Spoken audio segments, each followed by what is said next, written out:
Merci de nous suivre sur Golgotha Télévision, mesdames et messieurs. Bienvenue dans cette émission Les Leaders, une émission qui a le réel plaisir de recevoir pour vous sur ces plateaux pour la première fois sur ces plateaux de Golgotha Télévision. Il s'agit bel et bien de madame Viviane Masengo, qui est présidente interfédérale du parti politique Mouvement Congo Uni, le parti cher à l'honorable Jean-Paul Chivuila Ilunga, à qui nous disons bienvenue dans cette émission Les Leaders. Merci beaucoup, monsieur le journaliste, et surtout c'est moi qui vous dis merci par rapport à cette invitation. Mais je voulais rectifier, ce n'est pas Mouvement Uni des Congolais, c'est le Mouvement des Congolais Unis. Merci beaucoup. Merci beaucoup pour ces petits rectificatifs, madame Viviane Masengo. Comment d'abord se porte la santé de votre parti politique, MCI? Oui, MCI, mon parti politique, se porte à merveille. Oui. Et surtout avec le dynamisme de son président national, l'autorité morale que nous appelons Monabitinda Congolais. Ok. Parce qu'il est là au service du peuple, au service des Congolais, pour prendre à la base tout ce qu'il y a comme problème des Congolais et les amener à qui des droits. C'est pour cela qu'on l'appelle celui qu'on peut envoyer. Alors c'est grâce à lui que le parti se porte à merveille. Et ici en province, là nous représentons le parti dans le Haut-Katanga. L'implantation se porte mieux parce que c'est ça le grand de travail que nous avons pour ce moment, c'est implanter le parti à travers le Haut-Katanga. Comme vous le savez, notre parti, ce n'est pas un parti régional, ce n'est pas un parti provincial, mais c'est un parti national. Qui est national, comme tous les autres partis aussi. Non, il y a de ces partis-là que vous pouvez trouver que dans un espace de la République, qui ne peut se retrouver peut-être qu'à Goma, et en dehors de Sud Kivu, de Nord Kivu, le parti n'est pas connu. Ce sont là des partis régionaux. Est-ce que vous êtes déjà implanté sur toute l'étendue de la République démocratique du Congo? Oui, MCU est presque, parce que comme vous le savez, c'est un jeune parti qui est là depuis 2018, avril 2018, bien avant, quelques temps avant les élections. Et maintenant, c'est le moment de l'implantation. Nous sommes maintenant implantés à presque 22 provinces. Sur 26. La République sur le 26. Et c'est là, ça nous montre déjà que c'est un point positif parce qu'il y a de ces partis-là qui sont là avant MCI, qui ont même déjà plus de 10 ans, mais qui ne se retrouvent pas à travers même une vingtaine de provinces. Quelle est la magie que vous avez appliquée pour que le MCI soit connu sur 22 provinces qui comptent sur 26 qui comptent la République démocratique du Congo?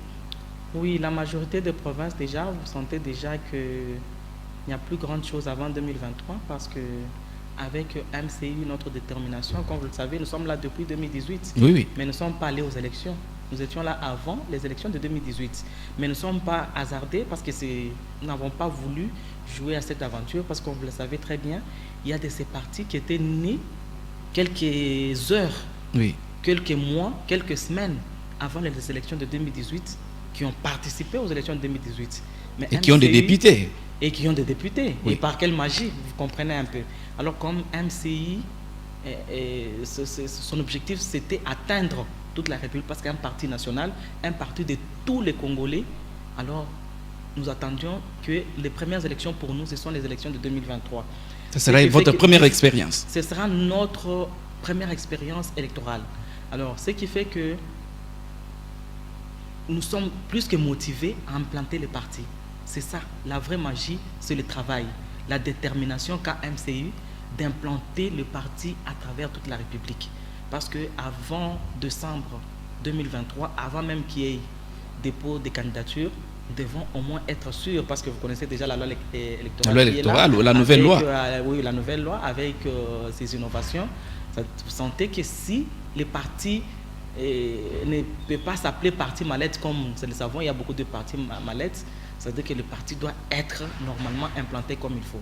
Alors nous, c'est le travail et cette détermination-là que nous avons de représenter à travers toute la République parce que nous devons amener et représenter, amener des candidats à tous les niveaux des élections. À tous les niveaux, même au niveau présidentiel. À tous les niveaux. Ça va, merci. Nous allons entrer en profondeur par rapport à cette question. Madame, l'on vous reproche lors de l'arrivée de votre autorité morale ici dans la province du Haut-Katanga. Il y a eu une forte communication par rapport à son arrivée, mais l'on a constaté une faible mobilisation lors de son arrivée ici dans la ville de Lubumbashi. Non, pas du tout. Alors, soit ces jours-là, vous-même, vous n'étiez pas à Lubumbashi. Nous étions à Lubumbashi. Oui, alors soit vous n'étiez pas à Lubumbashi, vous étiez absent, vous avez vu les images.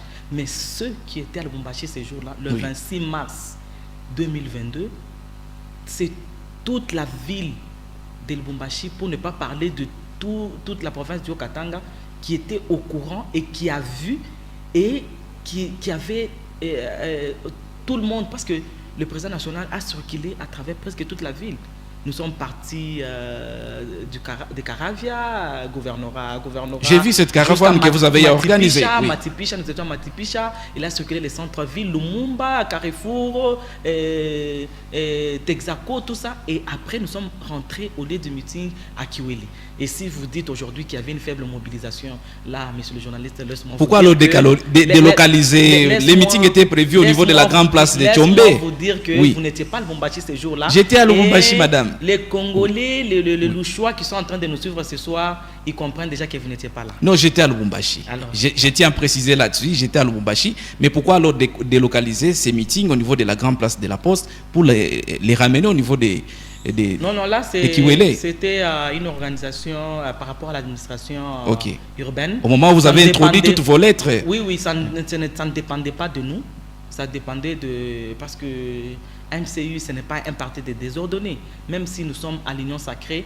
Et je voulais aussi informer les téléspectateurs que MCU est parmi les partisans de l'Union Sacrée de la République, de l'Union Sacrée de la Nation. Nous sommes parmi les partisans. C'est-à-dire que la genèse de l'Union Sacrée, là, MCU est là-dedans. Ah bon? Oui. Alors, si vous voulez que je vous en explique bien, créer notre émission... Vous risquerez de me scandaliser sur ce plateau. Nous allons... Ce n'est pas un scandale, le peuple congolais doit être informé. Ça dit, vous êtes... Si on peut dire, vous êtes les pionniers, parmi les pionniers de l'Union Sacrée. Nous sommes parmi les génitaires de l'Union Sacrée. Laissez-moi vous donner une petite histoire. Mon habitinda congolais, c'est lui qui a fait que FCC Cash puisse tomber. Vous êtes au courant de ça? Comment ça? Ah, alors, voilà. Comment ça? Vous n'êtes pas informé? Informé aux téléspectateurs. Alors, les téléspectateurs sont déjà informés. Mais il n'est ni député, moins encore sénateur, ministre, mais comment il peut faire tomber? Il est mon habitinda congolais. C'est-à-dire que quand les Congolais ont vu que les présidents élus, son Excellence Félix Tshilombo, n'arrivait pas à travailler à bon sûr, il ne pouvait pas bien exécuter sa mission régalienne que la population lui avait donnée, être garant de la nation, être garant du fonctionnement de toutes les institutions de la République. Alors les Congolais ont envoyé mon habitinda congolais, mais nous ne comprenons pas, vous devez faire que le président puisse être à l'aise. Alors, il a fouillé, il a trouvé que ni FCC, ni Cash n'avait pas de personnalité juridique. Et il est allé porter plainte au niveau de la Cour constitutionnelle. Et effectivement, la Cour constitutionnelle s'est réveillée comme il rebondissait d'un sommeil. En fait, comment ça? Il a attaqué sur le plan juridique. Comment nous pouvons trouver deux plateformes qui sont en train de diriger ces pays? Vous trouvez des ordonnances signées, FCC Cash. Sans personnalité juridique. Et la Cour constitutionnelle a vraiment répondu sur ça. Et après verdict, il fallait faire tomber. Mais il paraît qu'il a été sous-traité par Jean-Marc Kabunda, l'ancien membre de l'UDPS à l'époque. Qui est sous-traité? Votre autorité morale par rapport à cette démarche qu'il avait à initier sur les plans judiciaires. Et il a été... non. La démarche qu'il avait menée, c'était une bonne nouvelle. C'était une bonne démarche et pour le président de la République et tout le monde qui était derrière le président de la République. Comment Jean-Marc Kabunda pouvait être contre ça? Tous, ils avaient applaudi. Et c'est alors que est venue l'initiative de mettre en place l'Union Sacrée. Il fallait que le président de la République puisse reconquérir une majorité parlementaire. C'est à partir de ça. Vous voyez que moi, l'habitinda congolais, il fait beaucoup de choses dans ce pays. Et voilà que FCC Cash est tombé 2 ans durant. Nous étions dirigés par des coalitions qui n'avaient pas de personnalité juridique, qui n'avaient pas ces cutus-là de diriger le pays. Et lui il nous a ramené à l'ordre. Ce n'est pas ramené à l'ordre. Oui. L'ordre institutionnel. L'ordre institutionnel. Oui. Parce que des plateformes qui n'avaient pas de personnalité juridique ne pouvaient pas engager le pays. C'était des plateformes électorales. Il fallait que ça s'arrête là après les élections. Mais nous avons vu d'une manière illégale FCC Cash diriger ce pays pendant 2 ans. Vous êtes au courant de ça. Et mon habitude d'Abba Congolais a fait que cela puisse tomber. Il a porté plainte et il a eu gain de cause au niveau de la Cour constitutionnelle. Et à ce moment, nous avons l'union sacrée, mais je pense que maintenant, le président est en train de travailler avec les mains libres. Madame, alors, avant de terminer avec ces premiers chapitres liés à votre parti politique MCI, la restitution, vous étiez en dehors de la ville, soit en dehors de la province d'Idio-Katanga, en tant que présidente interfédérale, qu'est-ce que vos militants peuvent retenir en matière de restitution par rapport aux travaux que vous avez à mener au niveau de Kinshasa sous la houlette de votre autorité morale? Oui, il s'est organisé à Kinshasa les états généraux du parti MCI. Et ça coïncidait juste après quelques temps que le parti ait totalisé 4 ans d'existence. Okay. Il a fallu que nous puissions un peu s'arrêter un peu, faire une autopsie générale, essayer d'évaluer, jusqu'à ce jour, évaluer la santé du parti à travers la République. Ce qui a fait que les fédéraux, les interfédéraux, les bureaux politiques étaient convoqués à Kinshasa pendant 3 jours. Nous avons réfléchi, nous avons essayé de faire l'autopsie, de faire l'évaluation, de voir la santé du parti depuis la création du parti jusqu'à ce jour, où en sommes-nous, où nous allons, et mettre en place de nouvelles perspectives d'avenir pour que le parti puisse avancer de mieux à mieux. C'était ça le travail que nous étions allés faire. Il ne s'agissait pas de concret, mais il s'agissait d'états généraux. C'était juste une évaluation par rapport à la marche du parti. À quand alors les congrès? Le congrès viendra. Le congrès va venir... Parce qu'il reste une année pour l'organisation des élections. Oui, ça va venir et ça sera avant 2023, incessamment. Oui, revenons un peu. Vous avez dit que vous allez aligner les candidats à tous les postes, mais au niveau... tous les niveaux. À tous les niveaux, voulais-je dire. Alors, au niveau présidentiel, quel sera votre candidat? Avant que nous puissions arriver là, je voulais vous faire voir que MCU est en train de... Vous êtes dans l'Union sacrée? Nous sommes dans l'Union sacrée. Oui. Et l'Union sacrée, c'est connu que le candidat de l'Union sacrée en 2023, c'est Félix Tshisekedi. Bien sûr, n'en disconvenons pas. Oui. Alors,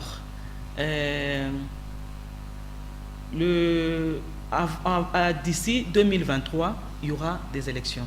Mais nous voulons que cette fois-ci, ça c'est la demande que formule MCI tout ce temps ici.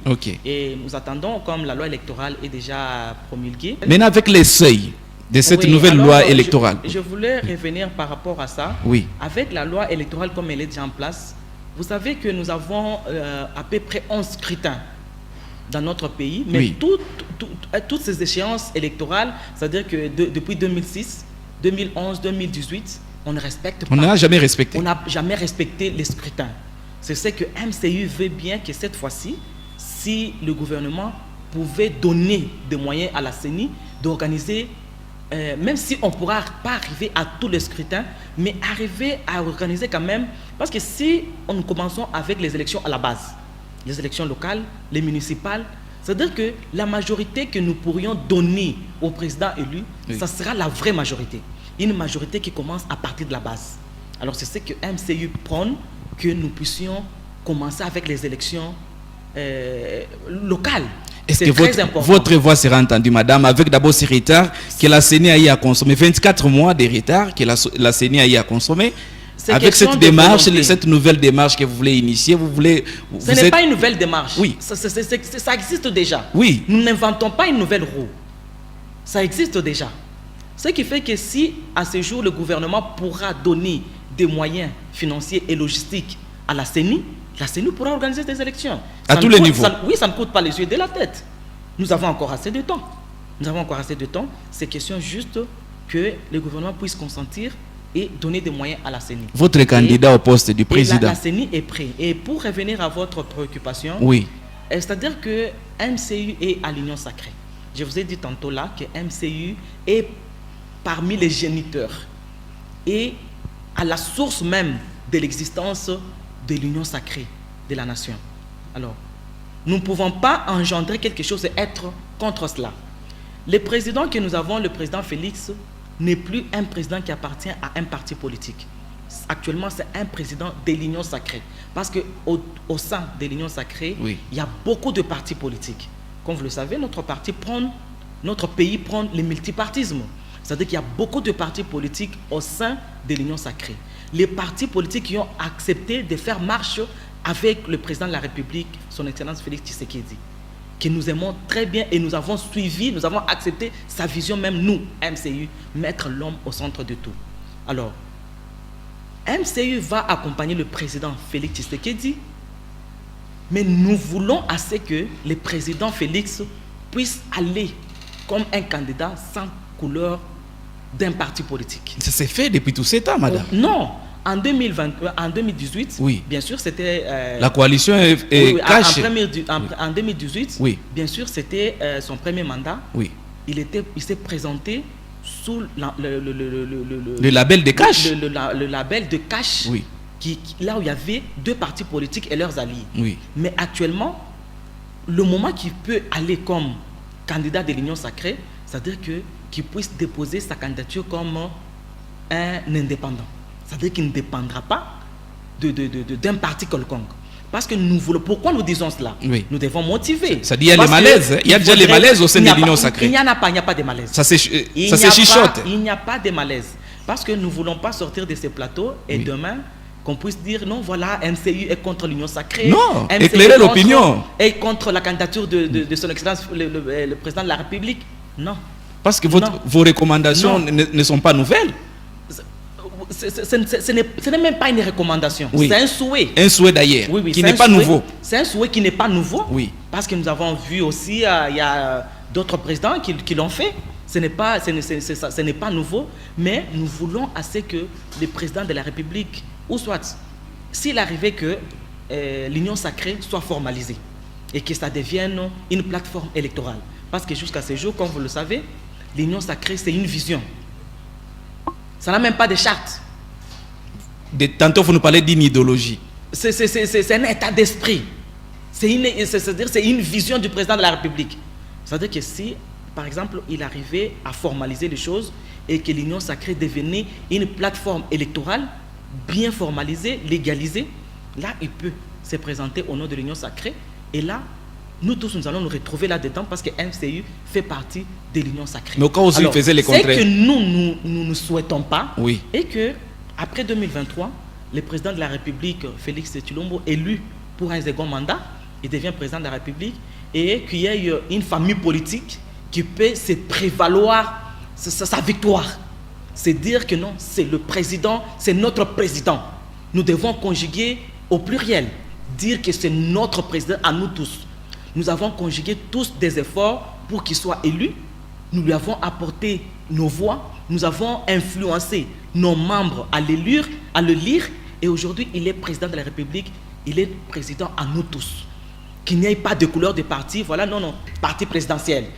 Parti tel. Non, non. Nous voulons, après 2023, que nous tous, nous puissions dire parti présidentiel. C'est-à-dire que moi, MCU, quand je me représente sur votre plateau, je vous dis, je suis un parti présidentiel parce que je suis au sein de l'Union sacrée et l'Union sacrée a donné les seconds mandats au président Félix et nous tous, il nous représente, il est tous notre président et là, je pense que nous serons quittés. Mais vous ne voyez pas que vous voulez effacer les origines de son parti politique? Pas du tout, pas du tout, pas du tout. Il est connu qu'il est ressortissant de tels partis politiques, oui, et il ne pourra jamais nier cela. Mais ce que nous ne voulons pas est que l'élection du président Félix après 2023, que ça puisse revenir à une famille politique quelconque. Nous voulons que ça puisse appartenir à tout le monde, à tous les partis qui seront regroupés tout autour de lui. Oui, qui seront dans l'Union sacrée, qui ont accepté sa vision, qui ont accepté de faire marche avec lui, les conduire à sa réélection. Alors, madame, notre chapitre, c'est celui lié au refus du parti politique de Moïse Katumbi, Ensemble pour la République, qui dit non au vote électronique qui est déjà peut-être proposé au niveau de la nouvelle loi électorale que vous venez de nous informer, qui a été déjà promulguée par le président de la République. Quel est votre avis par rapport à cela? En fait, monsieur le journaliste, Nous ne voulons pas, et surtout nos MCU, Oui. nous n'avons pas besoin de ces gens-là qui veulent nous distraire. Parce que je vous ai dit tantôt là que MCU, les premières élections pour MCU, ce sont les élections de 2023. Alors, nous n'avons pas besoin de ces gens-là qui viennent pour faire perdre le temps à l'organisation de ces échéances électorales.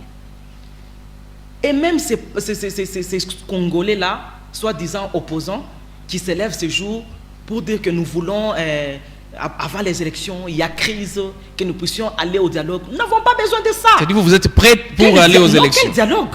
Et pour dialoguer sur quoi? Si vous n'êtes pas prêts pour les élections, venez derrière MCU. Si vous n'êtes pas prêts pour les élections, venez accompagner MCU et allons aux élections, parce que nous allons remporter les élections. Alors, si vous n'êtes pas prêts, restez soit de côté, parce qu'il y a de ces partis politiques-là, actuellement, nous ne savons plus les situer. Ils sont à l'opposition, ils sont dans la majorité, et vous parlez de quel parti politique? Vous avez cité tantôt là un parti politique, parce que moi je ne suis pas venu... Ensemble pour la République. Je ne suis pas sur ces plateaux pour c'est une actualité. C'est une actualité quand même. Je suis ici pour défendre votre parti de mon parti. Et il y a aussi l'actualité politique, que vous pouvez aussi émettre votre point de vue. Bien sûr, c'est pour ça que je suis en train d'émettre mon point de vue. Okay. Si ces partis-là ne sont pas prêts, qu'ils viennent derrière MCU. Parce que MCU est prêt pour les élections. Alors, MCU, qui est le vote manuel, qui est le vote électronique. Semi-électronique. Semi-électronique. C'est-à-dire que vous allez partir aux élections. MCU est prêt pour aller aux élections, même en fin 2022 ici. MCU est prêt. Alors nous n'avons pas besoin de cette distraction-là. Allons au dialogue. Tantôt nous ne voulons pas le vote électronique. Et finalement, vous cherchez quoi? Vous cherchez quoi? Ce n'est plus la vérité des urnes, ça devient autre chose. Alors, c'est un nouveau slogan. Au fait, nous n'avons pas besoin de ça. Nous avons besoin, la loi électorale est déjà là. Elle a été votée au niveau de deux chambres du Parlement. Alors, ce que nous voulons maintenant, est qu'on donne les moyens à la CENI et que la CENI organise les élections. Alors, madame... Et qu'on commence d'abord par l'enrôlement des électeurs. On identifie d'abord les électeurs et après, on passe aux élections. C'est très important, nous n'avons plus assez de temps à perdre pour ça. Alors, madame, pour chuter peut-être avec cette thématique, c'est la guerre à l'est de la République. Il y a eu la clameur publique. Bon nombre de Congolais voulaient que la RDC puisse s'engager dans la guerre avec le Rwanda. Aujourd'hui, le chef de l'État, Félix Tshisekedi, s'est rétracté. Il est allé encore dialoguer dans une tripartite avec son homologue rwandais, Paul Kagame. C'était hier au niveau de l'Angola. Votre avis par rapport à cette diplomatie initiée par le président de la République, Félix Tshisekedi? Vous voyez, dire qu'il s'est rétracté, là c'est un peu trop fort. Parce que les hommes de droit disent vaut mieux une entente à l'amiable qu'un bon procès. Alors, pourquoi vouloir la guerre? Parce que cette guerre a fait des décennies. Il y a nos Congolais qui, à ce jour, peut-être que vous n'êtes pas en contact avec ces gens-là, vous voyez les images à travers les réseaux sociaux. Nous avons des familles là-bas. Nous avons des familles là-bas. Parfois, ça ne donne pas de la joie. Ça ne va pas. Toi, tu peux aujourd'hui à Lubumbashi, tu entres dans ta maison, tu dors et le lendemain, tu te réveilles, tu vas à ton boulot. Mais ce n'est pas le cas. À l'est du pays, il y a de ces gens-là qui sillonnent jour et nuit avec... Ils n'ont plus où mettre leur tête. Ils sont entassés dans des hôpitaux, ils sont entassés dans des écoles, et parfois dans des écoles, on les chasse comme des vaches. On ne veut pas qu'ils restent là-bas, vous allez contaminer les autres, rester ensemble, entassés, il y aura des maladies. Il y a la population qui est en train de croupir dans une misère dont vous n'avez pas l'idée, monsieur le journaliste. Okay. Alors, nous ne pouvons pas souhaiter que la guerre continue. S'il y a une opportunité de dialoguer, nous pouvons causer et essayer de demander, parce qu'actuellement, vous avez suivi les discours du président de la République le 30 juin dernier, oui. à la nation. Avec un ton accentué. Un ton accentué sur l'agression rwandaise. Vous savez, il y a eu beaucoup de temps qu'on ne pouvait pas dire tout haut que la RDC est agressée par le Rwanda. Le M23, vous avez même suivi la déclaration de Kagame, l'autre fois le président Kagame, Paul Kagame, il a même dit que le M23, ce sont les Congolais qui sont en train de réclamer leurs droits. Mais c'est faux et archi faux.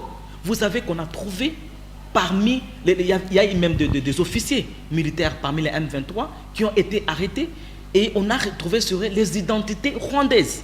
On a trouvé sur eux les effets militaires rwandais. Mais vous les avez libérés. Fabriqués au Rwanda. Oui. Mais alors, on les a libérés parce que la RDC veut la paix. Parce que nous ne voulons pas que le président Kagame puisse s'acharner par rapport à ça et se dire que non, voilà, si aujourd'hui nous continuons la guerre à la République démocratique du Congo, c'est parce qu'ils ont détenu nos officiers. Et comment ils les ont réclamés, comment ils se sont retrouvés sur le sol congolais et comment on avait mis la main sur eux. Et à ce jour, il veut distraire le peuple congolais pour nous dire que les M23 sont des Congolais. Bien sûr, nous n'en disconvenons pas. Il peut y avoir aussi parmi le M23 des Congolais qui en manque de positionnement, qui n'arrivent plus à proclamer tout, qui n'ont plus ce sens-là de patriotisme, qui n'ont plus le sens de patriotisme, qui peuvent se mêler à des groupes armés pour combattre. Et eux-mêmes ne savent pas pourquoi ils sont en train de combattre. Parce que la guerre qui est à l'Est, c'est une guerre asymétrique. C'est une guerre asymétrique, une guerre là où il y a les multinationaux. C'est une guerre, c'est à cause de la richesse qui se trouve à l'Est du pays que nous sommes agressés. Et vous savez qui a amené les Rwandais dans ce pays. Alors, si à ce jour, le président de la République accepte de dialoguer, en tout cas, c'est une bonne voie. Il vaut mieux l'entente si le Rwanda peut accepter de retirer ses troupes et nous laisser en paix. Et ils peuvent, parce que j'ai apprécié le président angolais, il a fait voir, le pays peut être riche en minéraux, mais il faut exploiter les minéraux d'une manière légale. Il y a une façon d'exploiter les minéraux dans un pays, même si vous êtes étranger. Vous devez avoir des documents, vous devez avoir toutes les autorisations en bonne et due forme, et vous venez exploiter. Ce n'est pas exclu. Vous savez, en République démocratique du Congo, à ce jour, nous n'avons pas que des Congolais. Et la plupart des gens qui exploitent les minéraux congolais, ce ne sont pas des Congolais. Ce sont les expatriés. Ce sont des expatriés. Mais ils le font d'une manière légale. Et c'est ce que nous voulons qu'à l'Est aussi, même si le Rwanda veut exploiter à l'Est du pays, qu'ils viennent le faire de manière légale, mais pas de cette façon-là à faire couler le sang congolais. Alors, nous souhaitons que les résolutions qui ont été sorties de ces colloques, que ça puisse vraiment donner de bons fruits et que cela puisse se matérialiser et que cette guerre puisse prendre fin. Qu'est-ce que vous, MCI, vous faites par rapport à l'effort de guerre? À l'effort de guerre, oui. MCI... Je vous ai vu juste lors d'une marche organisée au soutien au FRDC. Mais oui, on ne peut pas toujours soutenir, mais il faut soutenir avec quelque chose. Effectivement. Oui. MCU soutient toujours même l'idée du président de l'Assemblée nationale, Christophe Mbosso, quand il a dit qu'il fallait que les élus nationaux devraient constituer un fonds pour amener à l'Est. Nous sommes partants, qu'on puisse même généraliser ça au niveau de toute la République, que chaque Congolais puisse donner même 0,5%, même 0,2% à chaque Congolais. Nous aurons beaucoup de fonds pour soutenir cette guerre-là. Parce que les gens là du Rwanda, ils ont des armements qui parfois, nous, le Congo, nous n'en avons pas. Nous avons besoin... Et surtout que nous sommes sous embargo. Hein. Nous avons besoin... Cet embargo-là, c'est une longue histoire. C'est une longue histoire. Nous sommes vraiment vers la fin. Dans un pays en guerre. Oui, ça n'a pas... On va organiser un deuxième numéro. Bien sûr, je suis prête, je viendrai. Nous allons décortiquer. Oui. Nous allons faire comprendre à l'opinion et qu'ils comprennent ce qui est en train de se passer tout bas. Dans les bas de la carte. Oui. La population doit connaître ça. Et à ce jour, MCU est en train de soutenir les forces armées. Nous voulons que le gouvernement, comme le président lui-même l'a dit, que le gouvernement puisse donner des moyens logistiques, des moyens financiers, des moyens matériels à notre armée. Et puis renforcer l'effectif. Et j'ai vu même, il a lancé un appel à tous les jeunes. S'enrôler massivement dans l'armée et dans la police. Malheureusement, nationale. cette offre-là se fait juste au niveau de l'armée et la police, mais dans les deux autres entreprises, ça ne se fait pas comme ça, avec tambour battant. Non, mais actuellement, la matière que nous avons, c'est la guerre à l'Est. La matière que nous avons, c'est la guerre à l'Est. Et si dans une institution, il n'y a pas assez de place, où est-ce qu'on va on va prendre les gens pour les amener où? Madame, parce qu'il y a un problème de retraités. Sur les mêmes chapitres, liés à la guerre à l'Est de la République, oui. Votre avis par rapport au déploiement de cette force militaire sous-régionale? Je pense que cette question-là a été élarguée. Vous savez, quand on est en guerre, parfois le Rwanda, on ne sait pas qui est derrière le Rwanda. Et il y a aussi beaucoup de forces armées et de groupes armés à l'Est, parce qu'il n'y a pas que le M23, comme vous le savez.